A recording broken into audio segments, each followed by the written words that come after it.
Olá pessoal, tudo bem? Que hoje seja o primeiro dos melhores dias da sua vida. Se inscreva aí no canal, seja bem-vindo, ative as notificações, participe também nos comentários, eu quero saber a sua opinião. Vamos lá, vamos falar da renovação de contrato de jogadores do Goiás para a próxima temporada, onde o time vai participar da primeira divisão do futebol brasileiro. Além disso, vai participar do Campeonato Goiano e da Copa do Brasil. E esse é sempre um assunto polêmico, né? Porque as pessoas perguntam, será que tem condições de jogar a Série A? Olha, eu penso o seguinte, que é muito relativo. Depende se vai da liga, depende do treinador, depende da forma de jogar. Eu já vi muitos jogadores que a gente imaginava que não fosse dar conta de jogar uma primeira divisão do futebol brasileiro, ou que houvessem questionamentos em relação ao futebol de determinados jogadores, e eles chegam e surpreendem. Como, por exemplo, o Michael. Michael antes achava que ele não daria conta de jogar no Goiás na Série B, não daria conta na Série A e depois não daria conta no Flamengo, e ele está dando conta de jogar. Eu vi, por exemplo, o Vitor, lateral direito, vindo craque de Catalão e arrebentar no Goiás. E assim tem muitos jogadores na história. E às vezes você espera de um jogador muito e ele não corresponde. Então é muito relativo, mas de qualquer maneira a gente tem uma ideia. Pelo que a gente viu, o jogador atuando com a camisa de determinado time, em determinada competição, a gente tem uma perspectiva do que o jogador pode render jogando na Série A. E eu imagino o seguinte, o jogador que dá certo, ele merece uma oportunidade na divisão superior.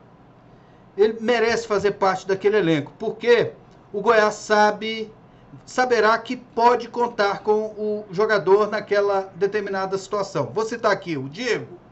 Diego, jogador que atuou em 32 partidas do Campeonato Brasileiro da Série B.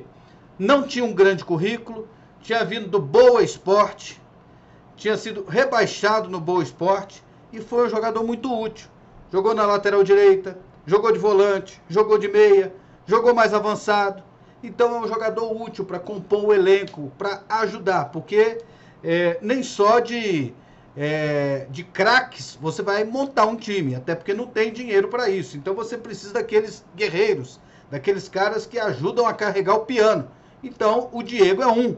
Então eu já comecei trazendo o balanço aqui, falando da renovação do Diego, que na minha opinião foi muito interessante. Felipe Bastos, jogador experiente, também fica para a próxima temporada. Jogador que sabe bater na bola, sabe fazer uma cobrança de falta, colocar uma bola na área, bater um escanteio. É um jogador que sabe cadenciar um jogo no meio campo, tem experiência na Série A do Campeonato Brasileiro, portanto, a tendência de ser um jogador interessante no Campeonato Brasileiro. Rezende, um jogador que a gente viu bem na Série B e que eu imagino que irá bem também no Campeonato Brasileiro da Série A.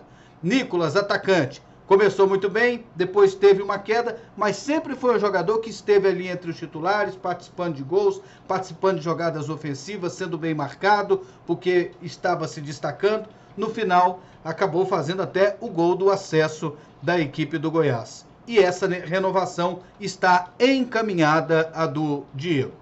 Vou falar agora da situação do Aleph Manga. O jogador não fica. Aleph Manga, ex-Goiás. Não teve acerto para o jogador continuar.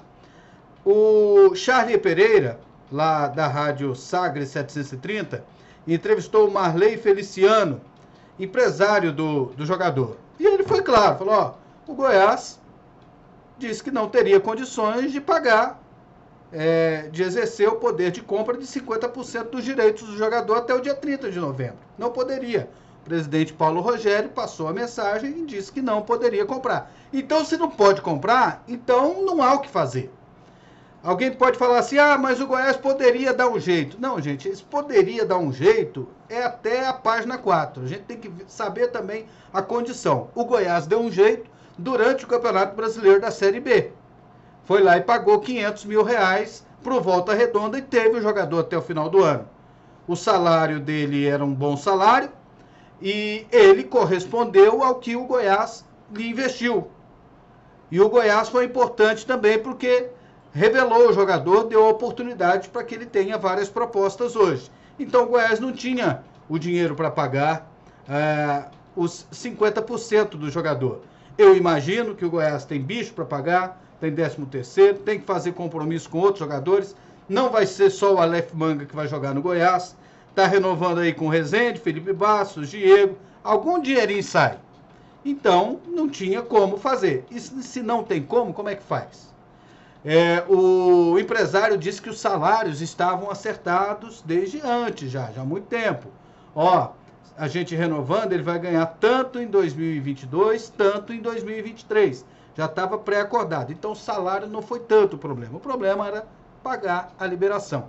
E o presidente também disse, segundo o empresário, que o Goiás pode ter alguns problemas de fluxo de caixa por causa daquela situação com a equipe do Goianese. Então, paciência. E o Aleph Manga vai fazer falta? Acredito que faz falta, mas não era um jogador do Goiás. Então, o Goiás vai ter que buscar outra solução. Assim como encontrou o Aleph Manga, pode encontrar outro bom jogador para substituí-lo. E eu imagino que 10 gols no Campeonato Brasileiro da Série B.